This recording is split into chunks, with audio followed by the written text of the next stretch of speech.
investigation activity is going to be pothole patching. So the employee has a right shoulder injury. So that should tell you something right off the bat. So something, it's going the right shoulder, but not the left. So it's not a bilateral activity.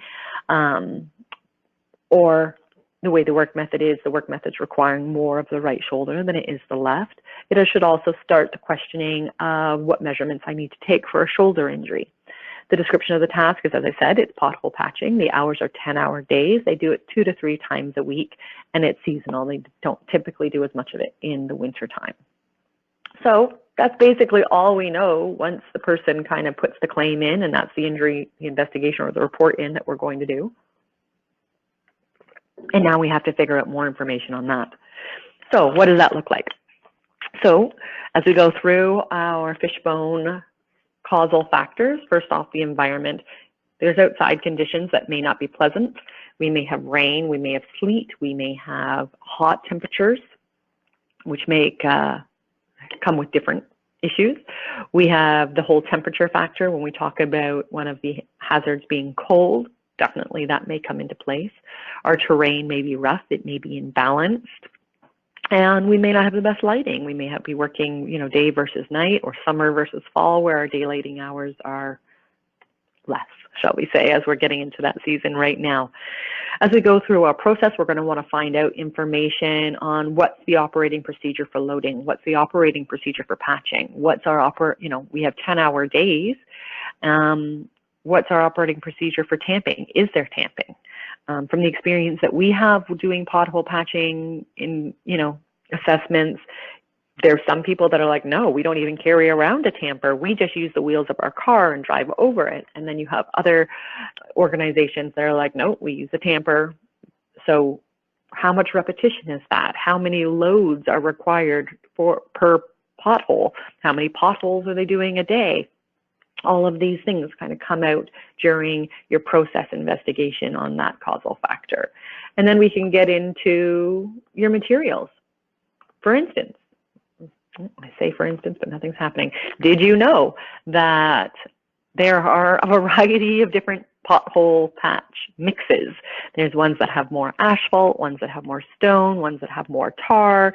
And because of that, they're going to come with a different level of exertion, shall I say? And so that may be a contributing factor that comes into play. What mixture were they using when they felt like the injury was becoming prevalent? So that's basically all the materials we have for pothole patching. But then we have our equipment. We have the dump truck. So just take a second. What kind of information are you going to want to take on the dump truck? So we know it's a shoulder injury, so this is where we're going to need our kit. We've already had maybe our scale out for our materials, but I'm definitely going to be interested in how tall that tailgate is, or where we're getting the pothole mix from. What kind of reach is involved? What is our shovel size, the shovel weight? Is there a different design? Same kind of things with the tamper.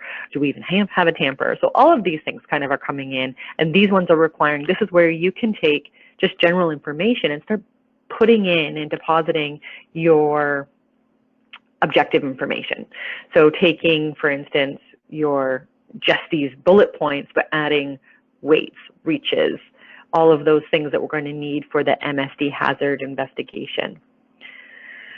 When we get into people, again, looking at the different statures, the different, to say that, oh, well, the tailgate height isn't high, but we have a 5-foot person saying that their shoulders are sore, well, that definitely makes sense. So understanding that, was there one person, was there two, is there a different method, were they using the right method? And then lastly, we have our management style and getting into the fact of where's our supervision, our scheduling, our training, what was the preventive maintenance like on some of the equipment and tools that we're using, and so on and so forth. So you can start to see this isn't much different than health and safety investigation.